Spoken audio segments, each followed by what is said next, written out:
Hey there, my name is Joel, and when I come up with an idea for a video, I pretty much usually know what it is that I want to talk about. I generally have a good idea about what I'm going to talk about, and I generally have knowledge of it. Otherwise, there's no point in talking about it. But sometimes, rarely, but sometimes, like this time, I get into a topic or I get to doing something, and all of a sudden something will happen, and I wind up learning something, which is really weird because I'm an old dog, and old dogs don't learn new tricks, at least not very easily. But I was kind of humbled by this particular video, and I'll explain later why that is. But I'll go ahead and start like I was planning on starting, because most of the content is unchanged. And what you just saw was me taking a drum set out of storage, a kit that I bought about a year and a half ago. And it's kind of an odd bit of Ludwig history that I wanted to share with you, people particularly who like Ludwig drums. And it's probably a kit that you haven't heard of, but I don't know, maybe you have. It's a kit they made about 45 years ago. The only catalog that it was ever featured in was the 1980 Ludwig catalog, and it's a kit that they called Combo. And I won't say they're a series, like they're the Combo series of drums, because you would think there'd be a lot of, I don't know, size choices or something more significant that would make them a series of drum, but they kind of were because they were unique among the product line at that time. But it was basically Ludwig's attempt at the time to sort of get back into the game of less expensive drums. Really, from the mid-70s on, Ludwig didn't really make an inexpensive drum line. They just made their drums, just Ludwig drums. Whereas if you look back in like the 1960s, they had the club date drums, which were the same shells as the nice drums, but they had less expensive hardware, double-ended lugs, fewer sizes available, things that were done to kind of penny pinch the manufacturing process and be able to come in at a lower price point for the final product. And those were called club date drums. And they are fine drums. They sound great. Like I say, they are the same shells as the rest of the drums that they were making at the time. And a lot of people really like those, and they're quite collectible. In 1969, through about 1974, they made a series called Standard. And those, again, used the same shells, essentially, that the nicer lines were using, the classic line was using. But they had completely different finishes, which no doubt was a cost-saving measure. I'm sure whoever sourced the finishes for them, it was much cheaper than, the normal plastic wraps that they were using. And some of them are really whipping cool and have become very popular on the used market now. But those are good quality drums. But again, they had lighter weight or less costly hardware. They had cast lugs, but they were like rounded. So I don't know if the simpler design made them more cost effective or if they had just less material in them. I don't know what all specifically made them less expensive, but everything that was done with those was done, cost saving being the focus of it. Like the snare drums, for example, they used the same Acoust-A-Perfect shell that the Acrolite and the Superphonic and, the Super Sensitive were using, but they didn't put the center bead in it in the standard version. So that was an extra process. Once the shell was formed, then you would machine or press the bead around the circumference. And so that's a process that they just simply didn't do for the standard version. And so that's a different kind of drum, has a slightly different tonal quality as a result, and people like that drum. And often we'll have a standard drum as well as an Acrolite, as well as a Superphonic, etc. So those are fine drums, but again, those were their inexpensive drums. And as of 1974 on, they didn't make them, and they didn't really make anything that was inexpensive. And yet, during the 1970s, that's when the sort of Stencil brands or the MIJ drums really kind of came on strong and really made it clear that there was an emerging market, a large demand for less expensive drums. And Ludwig didn't really have a product to service that market.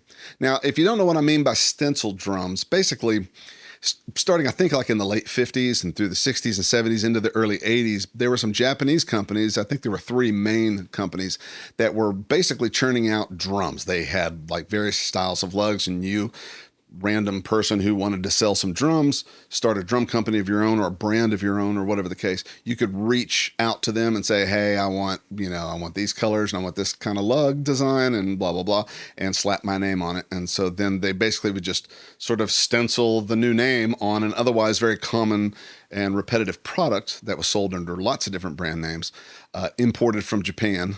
And they were a lot less expensive, and they were a way a lot of people got into drums who couldn't afford more expensive drums. And by the 70s, when it comes to drums, the three manufacturers, really only one was still doing it, and that's Pearl. Tama was owned by a company, or is owned by a company called Hashino Gaki, I believe, and they were one of the stencil manufacturers, but in 1974, they debuted the brand Tama, which just celebrated its 50th anniversary last year, as a matter of fact. And when they did that, they quit making stencil drums. So from 74 onward, Pearl was pretty much the only company that was still making stencil drums, and they were doing that in the factory that they had built in Taiwan. So we call them MIJ drums, but by the 70s, they were pretty much MIT ROC drums. But if you're old enough like me, you might remember, CB700 and Apollo and Royce and Ruther and Pearl's own stencil brand, Maxwin, which I did a video on several months ago on a Maxwin kit that I have.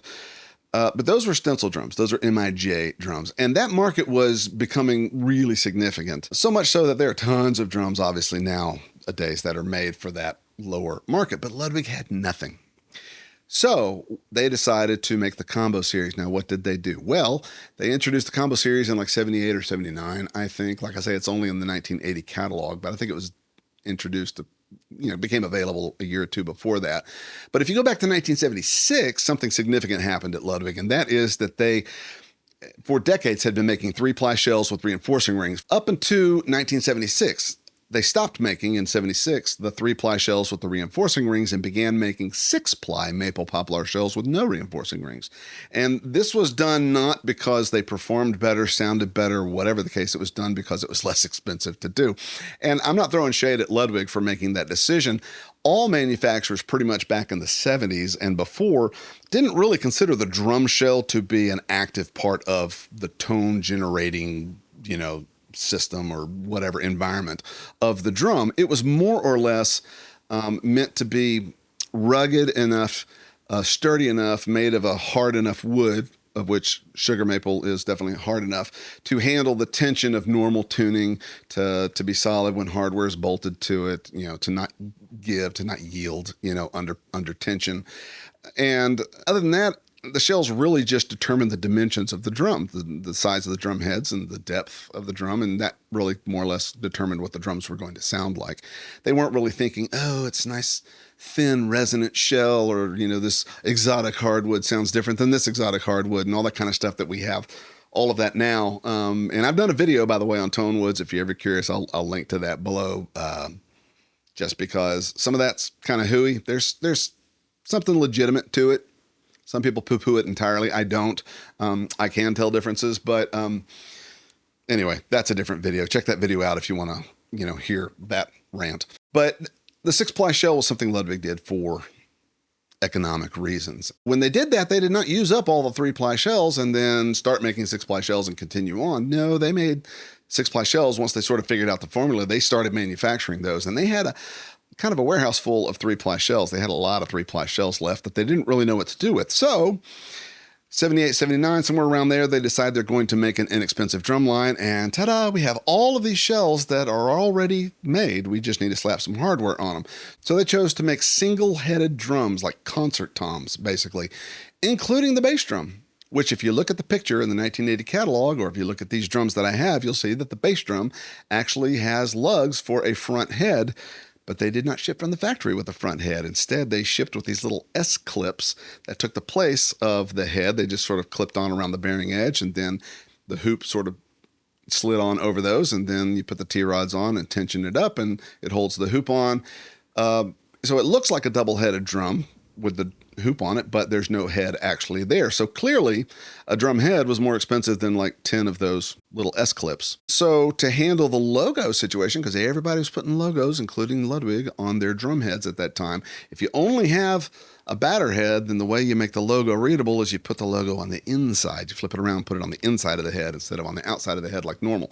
That way, when people can see through the drum, they'll see the Ludwig logo at the top, oriented normally so that you can actually read it. Probably the most interesting thing about the Combo series drums are these plastic lugs. I have one right here that I took off the drum kit. Most of these lugs were missing, long since broken. They broke early on.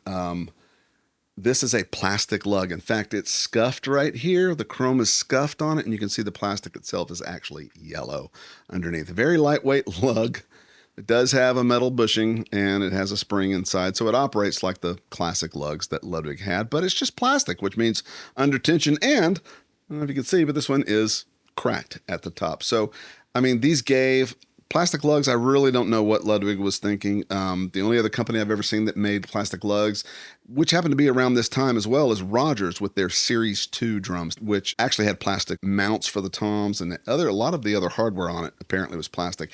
By the way, I've never seen the Rogers Series 2. If you have one of those kits or did have one of those kits, I would love to know what was plastic on that. Any comments you have about the Rogers Series 2? I find all that super interesting, and it's the only other kit that I know of that had plastic lugs. But the cool thing about these lugs is that they use the same hole spacing as the large classic lugs that Ludwig makes. So I had a bunch of large classic lugs, and that's what I put this kit back together using. So it looks like a Ludwig kit. Something else that's interesting about the bass drum is that in spite of the fact that they were so concerned about penny pinching that they didn't even include a front head on it, they did manage to put 20 lugs on it. There's 10 lugs per side on the bass drum, which is not the way typically penny pinching goes when it comes to how many lugs to put on a 22-inch bass drum. In fact, a couple of years later, in 1982, Ludwig did re-release, or rather release, Generation 2, Gen 2 of the standard line, and those actually had small classic lugs on them, and the bass drum had 8 lugs per side. So by that point, they kind of figured out, oh, we can save 4 lugs per drum by going 8 lugs per side, and so that just kind of makes this, again, kind of an anomaly. And I don't know if these shells were already drilled or what the case was. For this particular kit, I know the shells weren't pre-drilled and they weren't stuck with it, because the shells on this kit were not actually the ones that the Combo series originally used. I said that they used 3-ply shells, the leftover 3-plies for the Combo kits. Well, apparently they ran out of those, and I noticed as soon as I showed up and looked at this kit, it occurred to me, there are no reinforcing rings on these. So these are not 3-ply shells. These are not leftover 3-ply shells, because those would have had reinforcing rings, as they do in the picture in the 1980 catalog. So what gives? Well, I looked closer and counted the plies, and there are actually 4 plies in these shells. These are 4-ply shells with no reinforcing rings, which tells me these are later Combo drums, and they wound up using up all the 3-ply shells, but still weren't ready to go in production with a new entry-level drum line, so they just sort of extended the Combo line and just kind of messed with the shell formulation a little bit, probably trying to determine what shell configuration they were going to use moving forward with whatever they came out with after the Combo line. And indeed, in 1982, they came out with the Gen 2 version of the standard line, and they had 4-ply tom shells. Tom and floor toms were 4-ply. The bass drum on those, however, were 6-ply. The bass drum on this kit is a 4-ply bass drum. And when I had it all taken apart, I actually did kind of take it and kind of squeeze it a little bit to see if it yielded. If it will not, hopefully not yield, that means it stays, the way you do it, but that it gave a little bit under stress, and it did, which means that if you sat on it, you'd destroy it. If you put really heavy toms or other things on it, you'd probably destroy it. Over time, if you didn't have a front head on it, it would probably start to sag with moisture or whatever the case may be. When I got it, like I say, it had 2 heads on it, and the drum is perfectly round, so it's been well cared for. But apparently by the time they went into production with the standard line in 1982, they decided it would benefit from having 6 plies instead of 4. However, a few years after that, they came out with the rocker line proper, which was made in Monroe, North Carolina, still an American product. And those drums, I believe, including the bass drum, had 4 plies. Okay, so enough of that. So what did I do? I took these drums apart. I cleaned everything. Like I say, I reassembled them with classic lugs. I trued and recut all bearing edges, just the ones that had heads on it. I didn't do the bottoms of the shells for the toms because there's no drum head there, so I didn't bother with that. And I thought that I would just, do like I normally do, put them together, tune them up, mic them up, record them, and hey, check out these drums. They're really cool. Well, that's kind of where things kind of came off the rails for me. I'm old. I'm in my 50s. I'm used to things the way I'm used to them being. And I didn't really consciously realize until I was ready to actually play these things and tune them up that I have no experience with concert toms. That is single-headed drums. They were always called concert toms when I was younger. I don't know if they're still technically called that now. I think they are. But when I say concert toms, understand I'm talking about single-headed toms. I don't have any real-world experience with concert toms. None. The last time I played single-headed toms would have been probably 1982 or 83 at my church. I started going to a church in 1978 when I was 10 years old. That had a Slingerland drum kit. It was a double-headed, had top and bottom heads, but someone at the church before I started going there had removed all the resonant heads, including the bass drum. So there was no front head on the bass drum. It did have a pillow inside. And then like medium weight coated heads on all the toms, no resonant heads at all. And it sort of had a sound, but it was 1978. It was actually a pretty common sound. I think disco era, right? Not only were concert toms really common, but they were often taped down.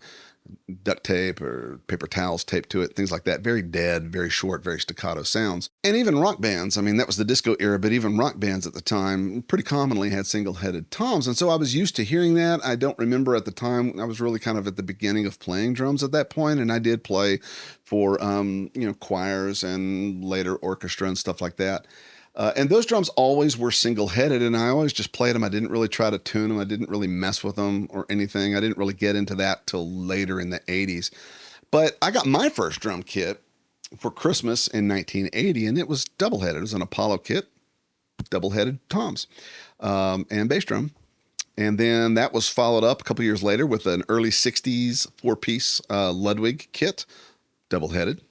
And then that was followed up in the mid-80s with a brand new Tama Imperial Star kit, double-headed. And of course, by the 1980s, double-headed toms were pretty much the norm once again. In the 70s, you had concert toms and stuff, and they were often recorded in very dead environments with lots of carpet on the walls and ceilings, the drum booth in the studio and all that. And by the 80s, they were like bringing the drums out, slapping the bottom heads back on, taking off some of the muffling, still close miking, but also adding mics further back in the room to get the ambience. So really kind of getting an overall full natural picture of the drums as well as the environment that they're in. And it was in the 80s that I started, late 80s, that I started recording and started really focusing on tuning and all that kind of stuff. And I've just always played double-headed toms. And it never really even occurred to me that there were still single-headed toms out there. I knew about Phil Collins. He had a unique sound, and I know that if anyone who had tried to emulate him, at any point would have immediately been accused of copying Phil Collins because it was a unique sound. He really stuck with concert toms through the 80s and 90s, and that was a neat sound, but not one that I ever felt like I needed to do, not one I was ever asked to do, and I never developed a single sound. Like I say, I played in the studio, and I played in different bands, and I often had to tune drums differently to get different tonalities, so I learned how to tune drums, but not concert toms. So I put this thing together, and I'm thinking in my mind, concert toms. The concert toms in my mind that I dig, I think of Hal Blaine's fiberglass concert toms. They had a sound. They kind of had a growl to them that I really liked, and he used thin heads. I think he used Remo Diplomats. So I put on, I'm an Aquarian guy, so I put on Aquarian high-frequency heads, which is a 7 mil single-ply head, and I put coated versions on, and I did not use any muffling. It's kind of going for that Hal Blaine, that, tom sound, like I think of Superstar from the Carpenters, right? Before the second show. Yeah, I like the Carpenters. What of it? Don't you remember you told me you loved me, baby? So that's the sound that I was going for. And then I started playing them and thinking, golly, does this sound right? There's absolutely no resonance. I mean, there's no sustain at all. There's no back pressure from having another head there with only a small vent to kind of alleviate the pressure. The sound just goes out of the drum and just dies. And so even with no muffling whatsoever, it's still a very short, very abrupt sound. It's also a very pure pitch. You don't have the bottom head adding its own tonality and its own pitch kind of to the overall tone of the drum.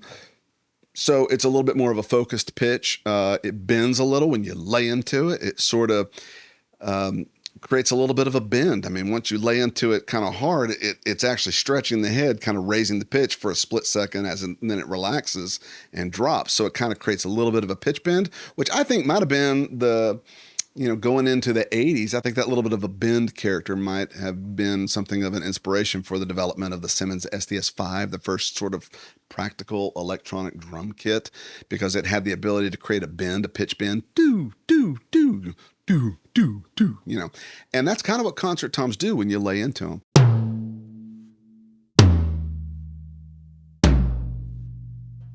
Double-headed toms do that as well, but differently. And it's not as noticeable because the bottom head is contributing its own stuff. So it's a very, very different sound.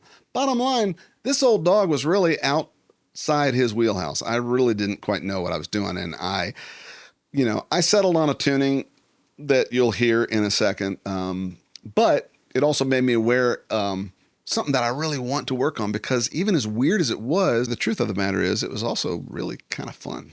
And it's something I want to do more of, so I can guarantee you that you will see more video content as I explore the tuning and muffling of different heads, miking techniques, and whatever of concert toms. So it's kind of an open thing for me. Likewise, the bass drum being single-headed, and I didn't use the original head that came with because I didn't have the heart to wear it out because it's in mint condition. But I put an Aquarian Force 1 clear on it, which is a great bass drum head. And when I think of single-headed bass drums, I sort of automatically gravitate toward, Come Together, like Abbey Road. I love that bass drum sound. And it's not my normal bass drum sound. If you watch my videos at all, you know that I use two heads, and the front head is pretty much unmuffled for the most part, so that a microphone on the outside of the drum, I can really manipulate that front head to create a real bloom for the sound rather than it just being kind of a thump. This drum, however, single-headed with a pillow in it, it's definitely a thump. But thinking about Come Together, I know Jeff Emmerich used two different microphones on the bass drum simultaneously. He used the typical AKG D25, I believe was the model that he used. A large, dynamic microphone, pretty typical for bass drum. But he also used a Sony C38 from the pictures. That looks like the mic that he used, which is a condenser mic, a medium diaphragm condenser microphone. And so I just used a large diaphragm mic that I had, an expensive one, along with a Shure Beta 52, pretty common dynamic bass drum microphone. And I just sort of stuck them in and pretty quickly got a sound that I was pretty satisfied with. Again, very different than what I'm used to. Very abrupt, very short, very staccato, but a nice solid thump. And it definitely has a vintage vibe to it. I like that, and I'm definitely going to be playing with that some more too in the future. So all that being said, you can hear what I wound up with for now. And like I say, I'll explore some more in future videos. But that does it for now. I appreciate you watching this. And please, if you like this kind of content, do hit that like button and the subscribe button, and also the bell button so that you're notified every 2 weeks when I upload a video. So I appreciate you being here. I hope to see you in the next one. Thanks. Take care.